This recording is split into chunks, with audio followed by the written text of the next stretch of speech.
Borderless Talks. It's brought to you by Serbia Global.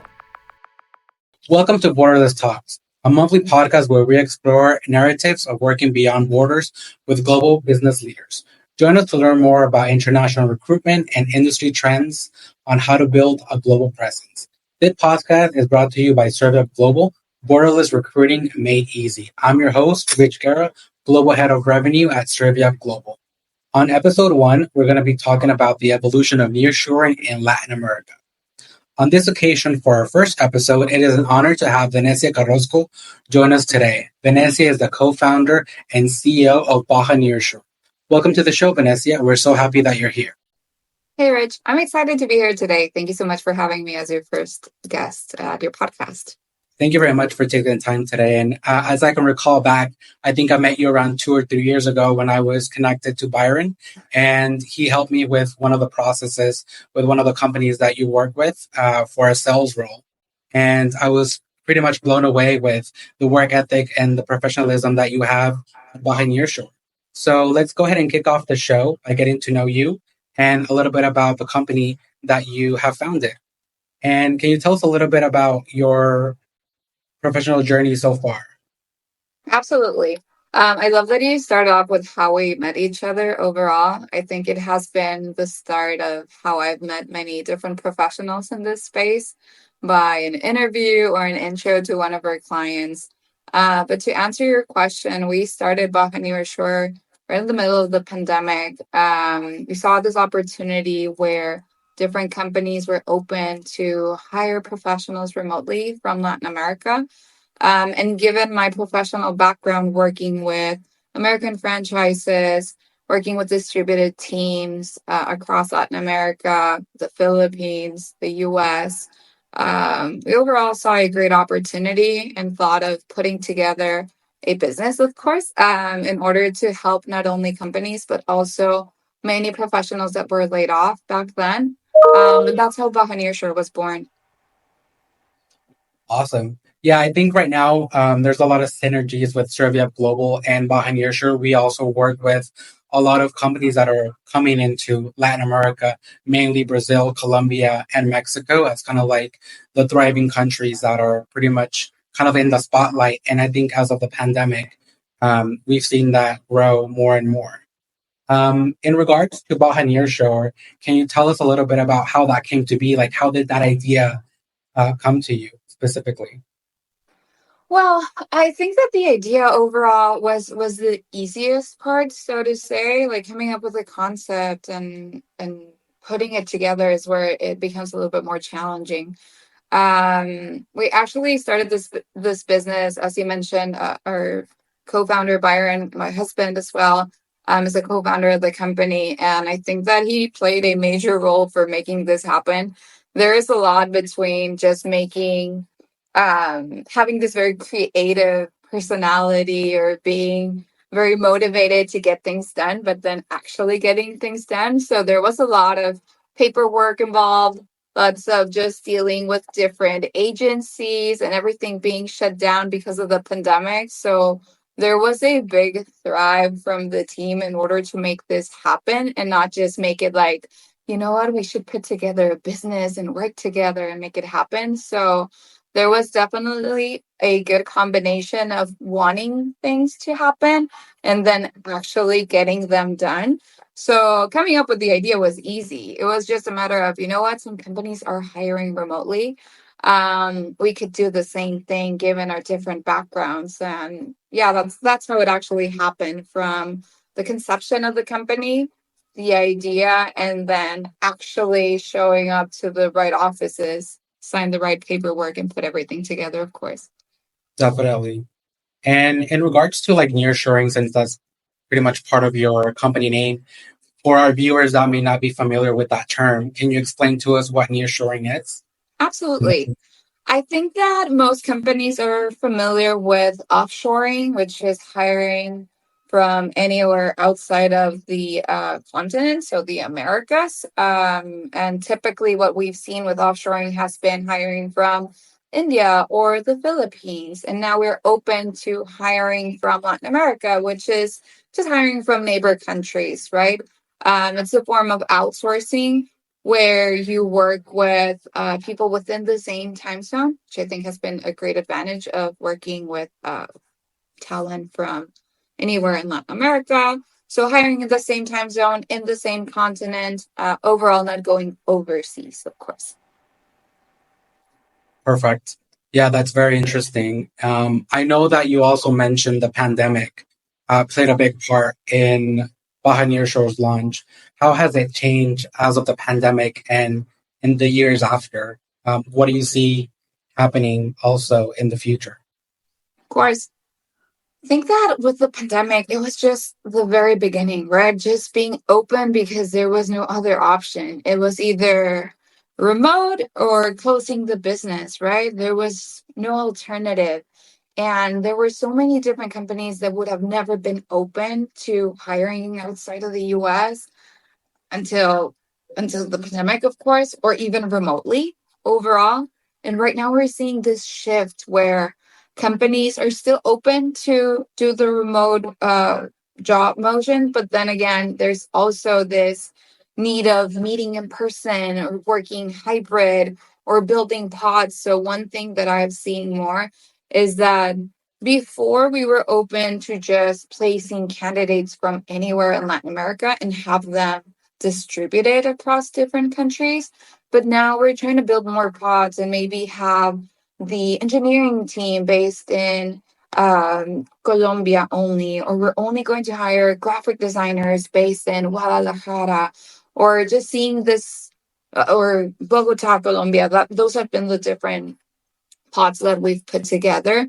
And I think that's great. It really helps with collaboration, even if they're not meeting face to face on a daily basis, on a weekly basis. Every now and then they get to work together and then they can go back to work from home. So that's been the trend I've enjoyed seeing so far. Definitely, yeah. I think right now with the pandemic, ending, a lot of companies really moved into that remote setting for the last couple of years, and I think right now some companies are doing the hybrid motion, and they're setting up back offices, and they're very flexible, right, with the way that they work with their employees. And I think most companies really want to have that flexible work.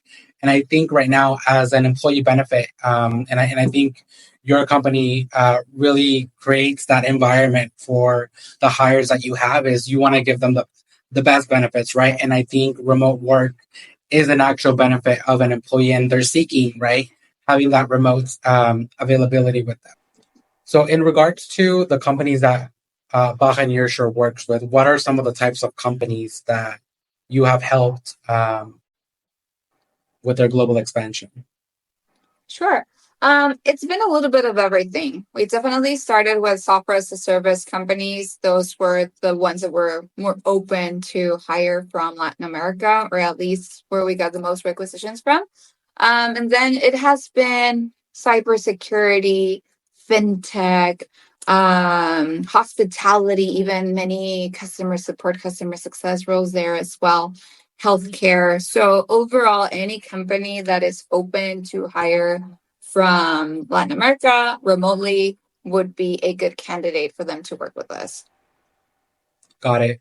And in specifically to the roles, what do you feel are some of the strongest roles that your company works with recruiting the most for? I love that question because we started with sales. Like that was almost impossible to get away from.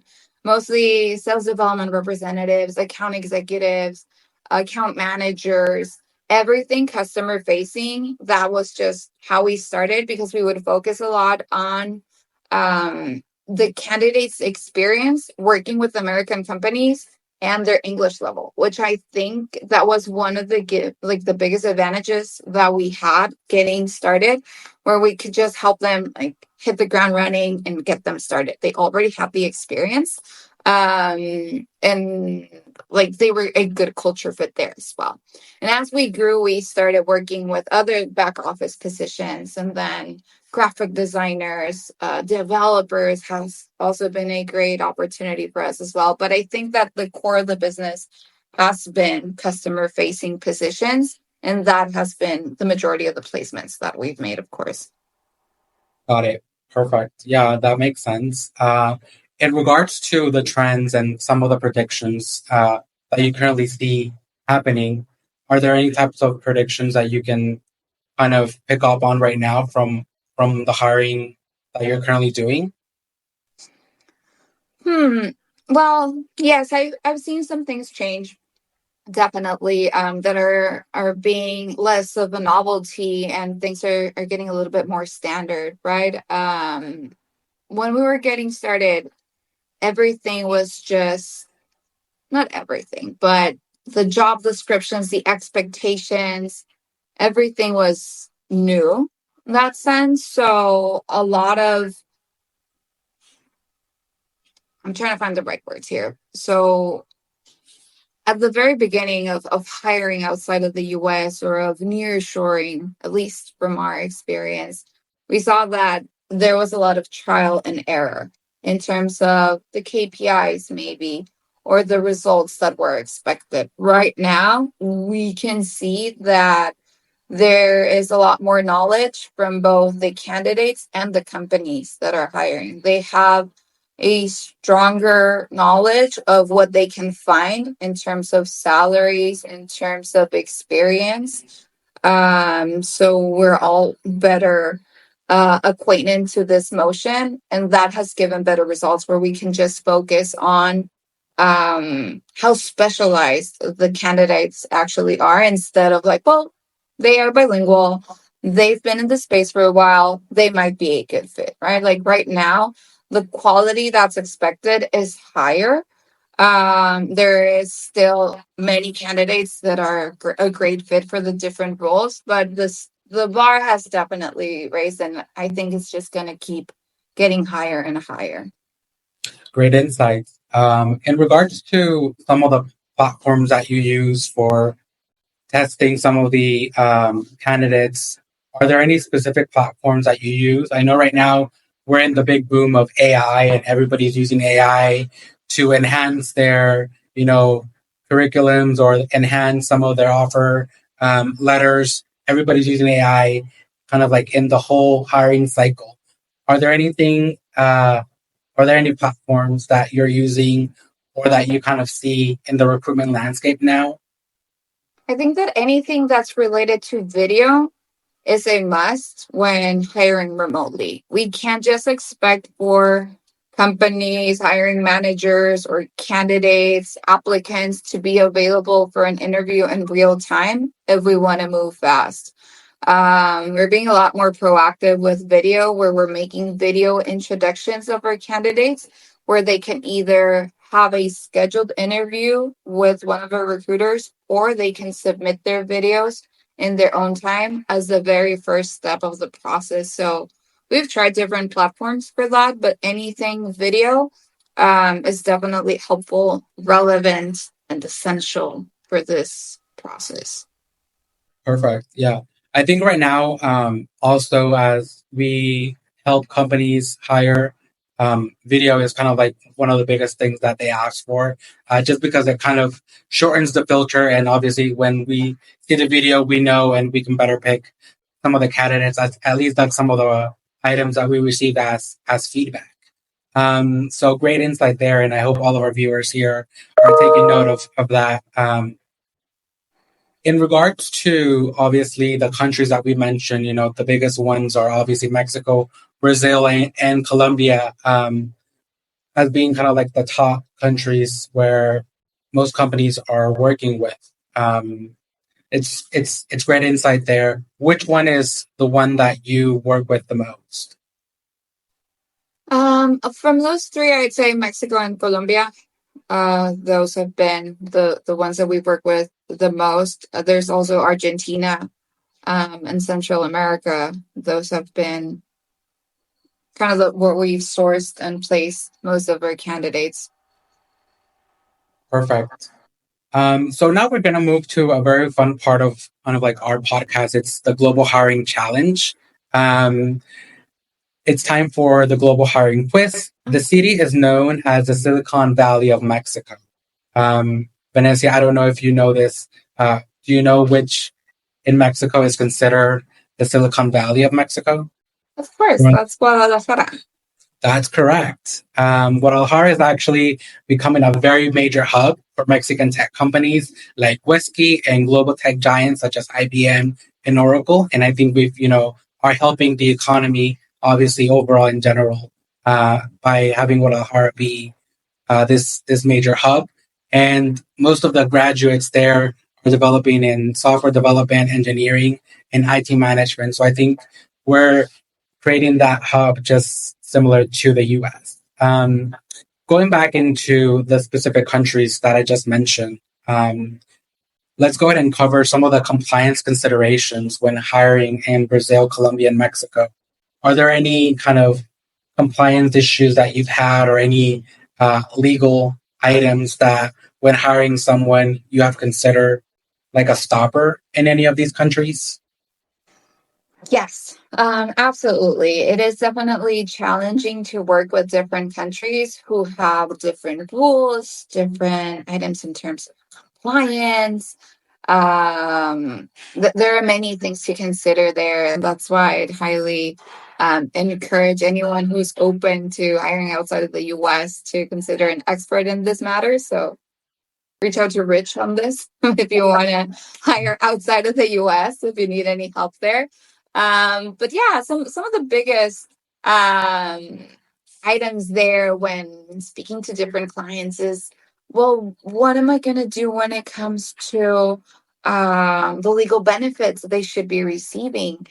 The paid time off? What is the internal policy if I'm having a team that is in Colombia and then they're in Mexico? Like, should we take the US holidays off? Should we take the local holidays?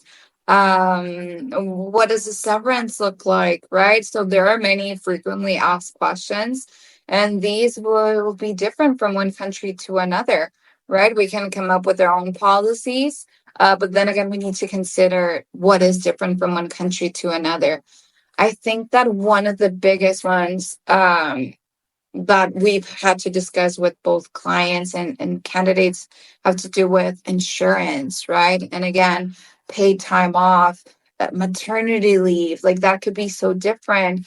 And there is a mix of what we need to comply with when hiring locally in each one of these three different countries, but also the policy that we put together with them. So there is some middle ground that we need to come up with on what works with a global company, and then what we need to consider for each one of these. So just to answer your question there, some of the key items to keep in mind is paid time off, all sorts of maternity leave policies, equipment when working remotely, and then of course insurance for each one of the different countries. Perfect. And to piggyback off that question, what is one of the extra perks that Venecia would kind of throw out there for clients that are looking to get more talent? And are there any additional benefits that you would consider adding?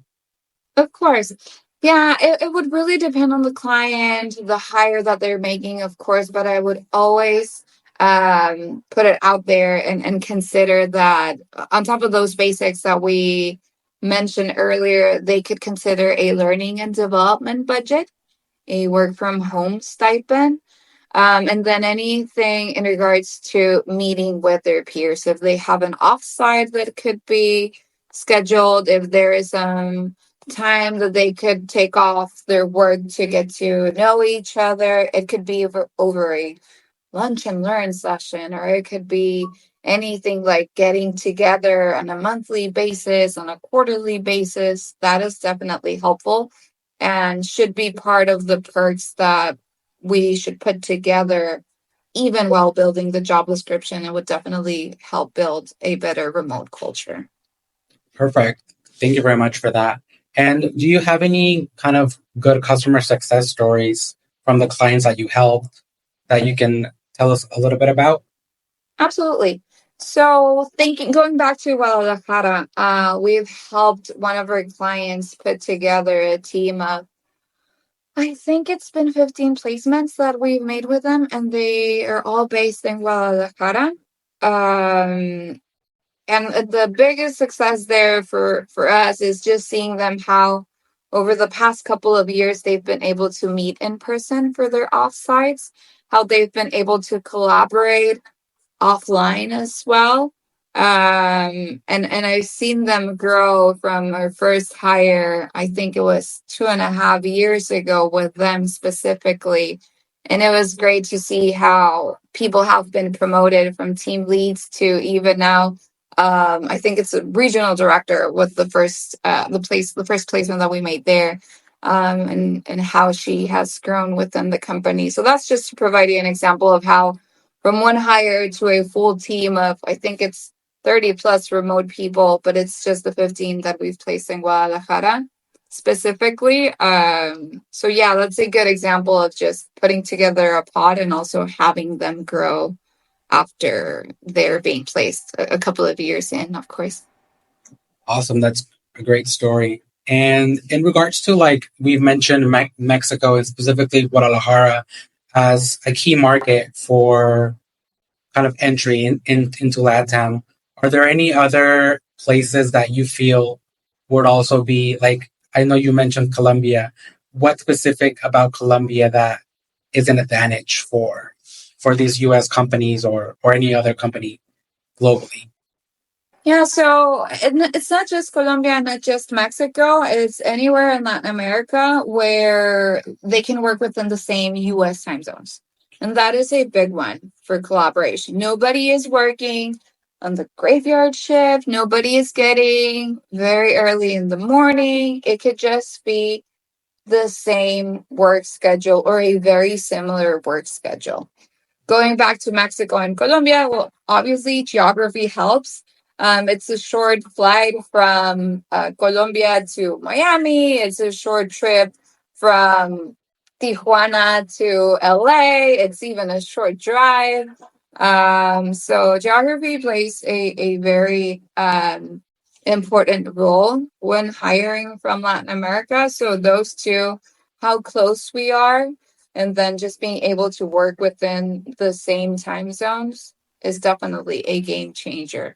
Those that are able to travel to Guadalajara for a 1-day trip, going back to that success story, all of the hires that we did in Guadalajara, they were all onboarded in person by the co-founder of the company because they were able to travel there for a couple of weeks and meet each one of the hires because of just so close they were from Guadalajara. So that's just something that any given client could do. Maybe not onboard each one of them, but they could meet every now and then, of course. Yeah, definitely. Yeah, I think right now some of the company retreats, a lot of companies are wanting to do like a once a year get together and obviously meet. We've been remote for quite a while, and obviously after the pandemic and the years after, we've seen a lot of companies want to get together, right, for either SKOs or any other type of department gatherings. I know cultural fit is a major challenge, right? When some of these companies are entering a different country, obviously there's other facing challenges. Are there anything else that you can mention that has impacted maybe an onboarding of an employee or that the recruitment process didn't go well because of any other issues? Yeah. I just had this conversation with a prospect. He was asking me if the placements that we make were just pretty much anyone who he's looking for an SDR or to put together an SDR team. He's looking to hire 1 or 2 people at least for him to get started. And his question was like, well, would this rep be just bilingual anywhere in Mexico or Colombia? And then we need to train them, or like, how familiar are they with the US culture or selling into the US?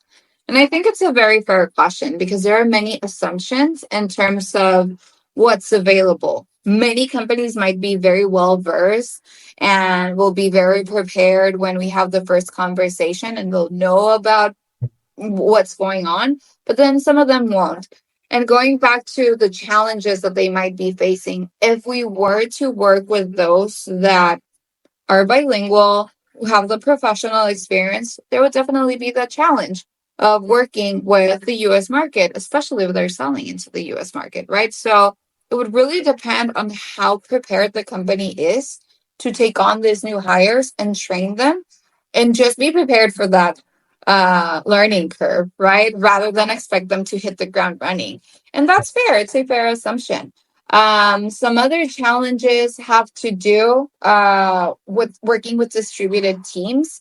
If it's not just in the US and maybe part of the team is in Europe as well, just being used to communicate and not have the answer right away, making all this asynchronous communication, being ready to be proactive, right? That could make the onboarding a little bit slower if the candidate is not used to this type of communication, right? It goes back to culture and how we communicate.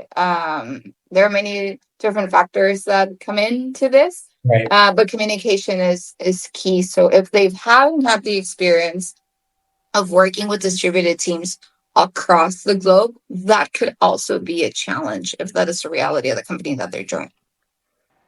Well, thank you very much, Venecia. And that's a wrap for our first podcast. And I don't know if there's any closing statements that you want to mention. I'll hand it over to you, Venecia. Yeah, Rich, thank you so much for having me today. It was a pleasure to be with you and share more about what is going on in Latin America in terms of nearshoring, sharing more about the talent that is here in Mexico, Colombia, Brazil, and the rest of the region. And yeah, to everyone that's listening and is still hesitant about hiring outside of your home country, I'd say you won't regret it. And I'm sure that we will be able to help you in the future through Serviap and Baja Nearshore. Thank you very much for that, Venecia. And I know we can follow you on LinkedIn with Venecia Carrasco. That's your social media for LinkedIn. Where else can we find Baja Nearshore accounts in? We have our page in LinkedIn as well as Baja Nearshore. You can follow me as well. There's also Instagram and our company website.